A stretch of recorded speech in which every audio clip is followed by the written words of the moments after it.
can certainly do that. Is that better? Is that too dark? That's okay? All right.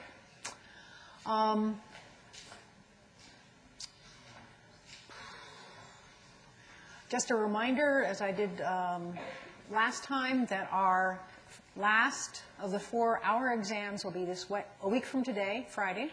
It will cover chapters 16 through 20. It'll cover all 5 chapters, so there will only be a 2-day gap between the end of protein synthesis and the exam. The final exam will be May 13th. I have found out where the rooms are. I don't have them on the tip of my tongue, but they're in 2 places. And so we will be asking people to go to a particular place so no one room gets overloaded. And I will give a more detailed announcement about that closer to the time. Any other general questions about sort of course procedural stuff between now and then? Okay. Let's go back to thinking about something real like science. I would not by myself give tests if I didn't have to, but I realize that in some respects they can be useful tools, and certainly the university has this feeling about them. Okay. I think we had gotten as far as here, yes or no? Does that look like the correct slide? Sorry, what slide number? Let me get this out of the way. Did you say 25? 24. Okay. Okay. Right. We'd gone through the histones. Okay. So let's think a little bit now about the rest of the life of an RNA molecule. RNA does not only have to be made, doesn't just have to have a linear molecule of ribonucleic acids made, but virtually all the RNAs, if not all the RNAs in the cell, are further modified. Certainly the vast majority of them are. And that modification process can actually start during the synthesis of the molecule. That is, the cell does not wait for that RNA to be completed before it starts to modify it and process it one way or another. The processing of RNA is so important to the faithful function and persistence of the molecules that some of these enzymes actually bind to that CTD, that C-terminal domain that we talked about that's involved in processivity of the enzyme. Now, one of the cute modifications that messenger RNAs have is the 5' methyl cap. And this is the detailed structure of a 5' methyl cap. This is the last base or first base, I guess you could say, the 5' base of the message as it's being synthesized. And in the 5' methyl cap, in effect, what it does is it creates a new 3' end. It adds this methylguanine in a way that creates a free 3' end here, but not a free 5' end. So this one is joined 5' to 5'. Furthermore, the guanine itself has been modified with a methyl group. So this structure altogether is a marker for an RNA that's supposed to be there that has an ongoing appropriate functionality. And it takes 3 different activities. There's a phosphatase that cleaves off part of the phosphate tail. There's a guanylyl transferase that adds the guanylyl group, and then it methylates it. So kind of an active little bunch of stuff putting that on there. And now it has 2 3' ends, chemically speaking, which is important for protecting it from the activity of things that like to attack 5' ends. The 3' end gets its own kind of modifications called adenylation, 3' adenylation. There's a cleavage event that happens after a sequence generally like this, and then an enzyme that can add A's. A, just adds a bunch of A's, 20 to 50, as many as that. This enzyme does not need a template. All it's going to add is A, so it doesn't need a template to tell it what to do. The overall chemical reaction is the same as a polymerase would be. Now that the RNA has a poly A tail added to it, there are proteins that recognize poly-A, and poly-A for polyadenosine, poly-A binding protein then interacts with the messenger RNA and protects it and coats it. We know that having a poly-A tail correlates well with and seems to actually cause a longer lifetime. We also know it affects the efficiency of translation, and we're going to see something kind of cute about that in a little bit. It's not an absolute property. There are some messenger RNAs that do not have poly-A tails, but the majority do. I remember back when I was a postdoc and I was new to this sort of molecular biology area, and I innocently asked in the lab meeting, why do messenger RNAs have poly-A tails?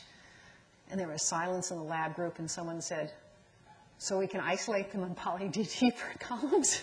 I don't think God put them there so we could isolate things, but we'll see some more of that later. This is just a reminder we've been through. Now I want to take a moment to look at some more DNA binding proteins, but these are a different functional group. These are DNA binding proteins that have architectural roles. These are not things that are turning genes on and off so much, but these are more a matter of building up chromatin and so on.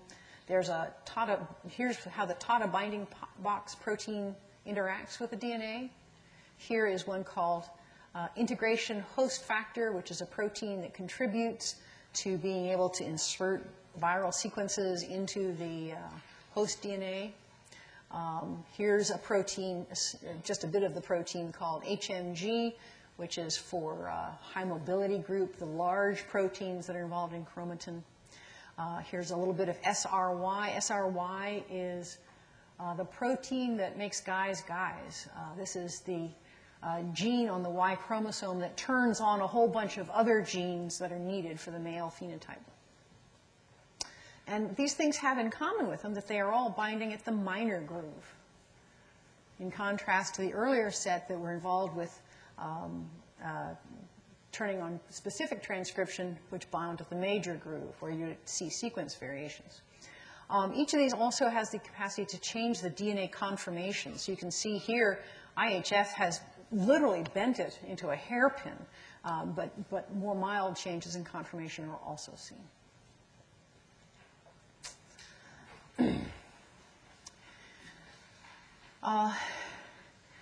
So again, these macromolecular processes always have a beginning, a middle, and an end.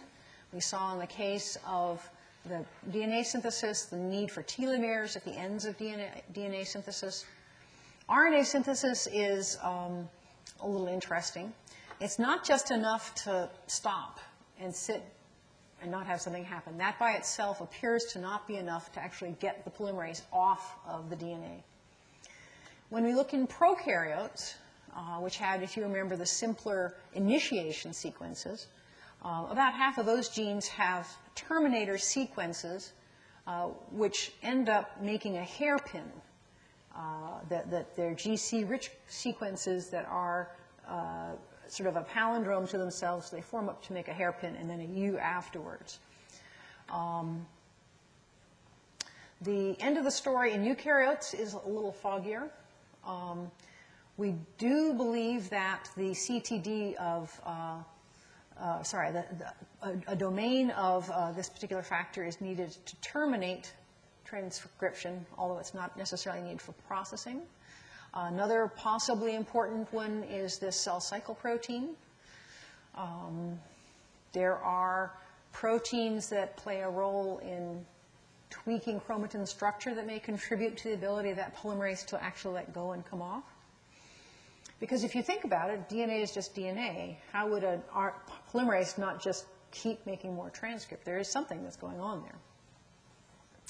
This is an intriguing fact that in yeast genes, S. cerevisiae, Saccharomyces cerevisiae is one of the important models for genetics. The promoter region at the beginning that says to start here is associated with a terminator region at the end of the gene through the whole process. And so perhaps what happens is it starts, goes around, and comes back to the start thing and says, probably time to let go. So there's still things ahead to discover. The methyl G cap, by the way, I don't know if I emphasized this, that is principally a property of the messenger RNAs. Is that correct? Are the ribosomal RNAs also methyl G capped? Yeah, just the messenger RNAs, I believe. Another aspect of messenger RNAs are things called introns. Introns is shorthand for intervening sequence. And so it's intervening in the coding sequence or the expressed sequence. And so the part that's actually expressed gets called the exon, the part that gets expressed in protein. And what's kind of intriguing is looking at how many introns eukaryotic genes have, and it varies with the complexity of the organism. We were just talking about yeasts. The great majority of those genes have only a single intron. A few have two. In the case of fruit flies, they average 2, but they have a wider spread. In mammals, they average more like 5, but there's a lot that have as many as 10. And out here, I don't know if you probably can't see this on your copy. These are more than 30. This is up to 30, up to 40, up to 60, up to 80. I used to do studies on a protein that was 1 million molecular weight, and it was a modular protein. So it had many, many introns in its gene. It was a very, very big transcript. There are certain features about the sequence that signal the presence of an intron and that provide information for how to get it out. And obviously, if the intron is not going to be expressed, there really would only be 2 choices. One is that somehow magically the ribosomes would ignore it, or somehow, almost equally magically, the molecule is processed to take out the intron and make a new, shorter, correct molecule or mature molecule. Some of the sequence features that we see commonly in introns and their splice junctions are these. So you have at the 5' end sequences like this. At the 3' you have other sequences like that. And then there is about 20 to 50 bases in from the 3' splice site, an A, that's going to turn out to be a place where actually a branched molecule is made in many cases. And the overall chemistry of it goes something like this. The 2' hydroxyl at that A, the branch point A, can come in and attack at the 5' junction to split off at there, leaving a free 3' hydroxyl and creating, if you notice, a covalent bond in this kind of looped configuration. This is called a transesterification reaction. That this was an ester, and this is now an ester, so it was a transesterification reaction. In the similar kind of chemistry, this 3' end now is going to attack at the 3' splice junction, and when it attacks there, it creates a phosphodiester bond. So the second transesterification reaction yields an intact, linear RNA molecule that now is freed of that intervening sequence. If you think back, you're going to see that that would also leave this kind of lariat-shaped piece of RNA as a small excised piece of RNA. It doesn't last very long when it gets degraded. Well, why? I mean, why, really? It's clear that mRNA splicing gives organisms a chance to have a huge amount of variety for a smaller number of genes. That is, if you have an original gene, here they're showing you tropomyosin as it happens. Here's a tropomyosin gene, and it has some sequences that are going to appear in all the final products, and those are this kind of lighter green color. And then there are other sequences that will only appear in one or a few places. So this red sequence only appears in smooth muscle. These purple sequences only appear in striated muscles. This yellow sequence appears in everybody as well. and then they may or may not have this long extension at the end of it. So one gene has given you 4 very different variants that can differ in their actual biochemical properties.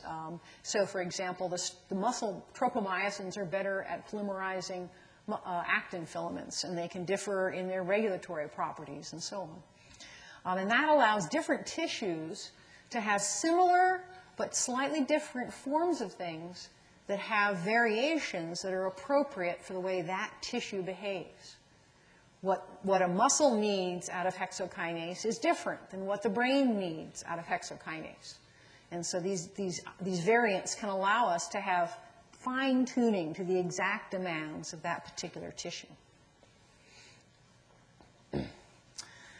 Introns come in several flavors, and the variety of introns actually gives us some clues or suggestions as to how some of them at least may have evolved. Type 1 introns are what we call self-splicing. They will do the reaction themselves as just a naked RNA molecule. They were discovered because the control tube, before they added any cell extract, had done some splicing. You know, it's like, wait a second, I hadn't put any proteins into that tube yet. We find type 1 introns in a variety of places, in nuclear genes, in mitochondrial and chloroplast genes, so it's fairly widely distributed within the cell. They're found in a variety of kinds of RNAs, ribosomal RNAs, messenger RNAs, transfer RNAs. Type 1 introns are also found in the archaea, which is a subgroup of the prokaryotes. The archaea have a number of similarities between us and them in terms of molecular biology. A second type of intron are self-splicing, but these are only found in the organelles, in mitochondria or in chloroplast genes. They're found in what some people tend to think of as more primitive eukaryotes, like the fungi and algae and plants, but also in archaea. Type 3 introns are unique to eukaryotes. They are only found in the eukaryotes. And they need a lot of machinery. They need things called SNRPs, which is a great name. And it's a lot shorter than what it stands for, which is small nuclear ribonucleoproteins, so SNRPs. And the SNRPs pack together to make a structure that's visible even by electron microscopy called a spliciosome.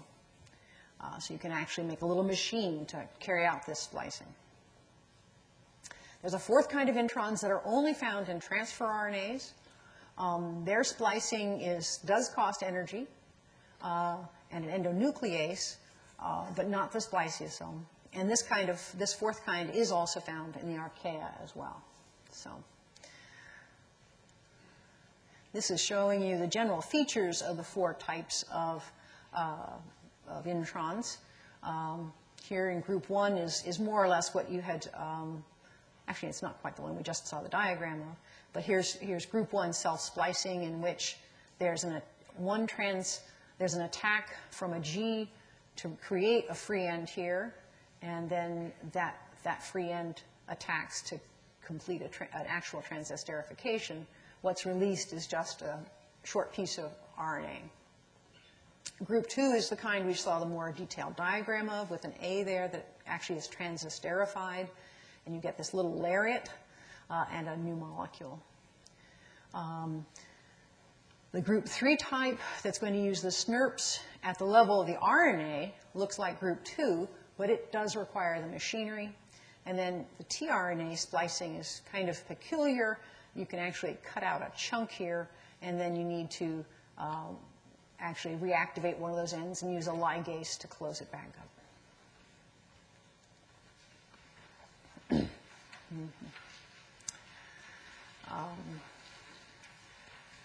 So here's sort of more of the details of how a spliciome pulls off its trick.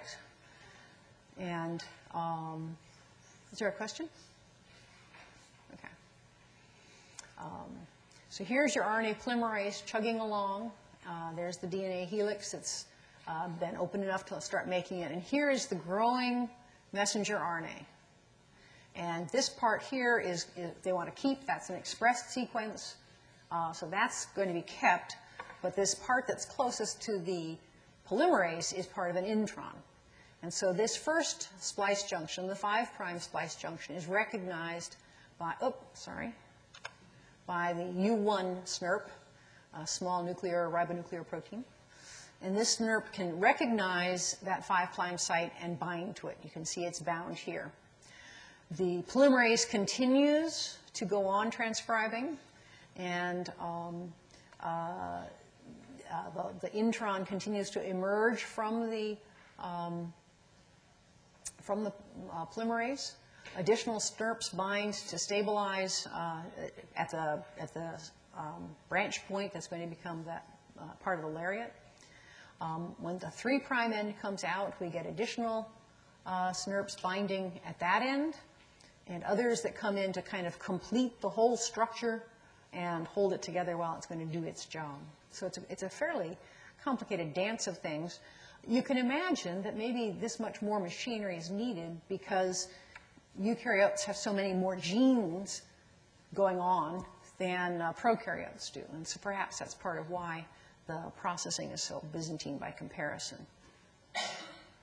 And this diagram is making the point that part of the way that these SNRPs can identify the correct sites and can manage to bind to them and hold on to them during the process is that the SNRPs have RNA in them as part of the particle that is homologous to, is complementary to the messenger RNA itself. And so since it's complementary to the messenger RNA, it can base pair with it and hold on to it. And then there's breakdown. I've been making the point all along. Whoops, I spelled myself. There we go. I've been making the point all along that degradation or breakdown of things is as important as synthesis, and they have to be in balance or we blow up like balloons. So what do we do for mRNAs? Well, here's an mRNA in its final mature glory with its methyl G cap at the 5' end, so it kind of looks like a 3' end, but it's not. It's long poly A tail at the 3' end that was added after transcription. For this message to completely go away, a number of things have to happen. There is a D-adenylase wandering around that likes to just eat up poly A tails, and so it's going around all the time eating up poly A tails when it grabs them. If it succeeds in eating off all that poly A tail, so it's a naked end now, this messenger RNA is a much better substrate for what's called a decapping enzyme, which takes off that methyl G cap. And now what you have is an RNA molecule with exposed ends on both ends. The 5' end is naked, the 3' end is naked, and there are exonucleases, nucleases that start at ends and come in and they just keep nibbling and nibbling and nibbling and nibbling until there's nothing left in the middle. Oh, dang, excuse me. I'm clumsy today. No? Let's see, try this again. There we go. Oh, this is bad. Excuse me. I did not mean to be there. Let's see. There we go. Okay. Maybe this is a good time to take a small break. You might have noticed the advent of the cards. If you'd like us to know that you were here today, please just write your name on it. If you'd like to suggest a review question for the 4th hour exam, please feel free to take a moment and write that too. And we'll try to compile those into some study questions before Monday. Mm-hmm. Might want to go from opposite ends. Yeah. Mm-hmm. Mm. Well, I'm glad you all braved the tornado. Were any of you near the tornado?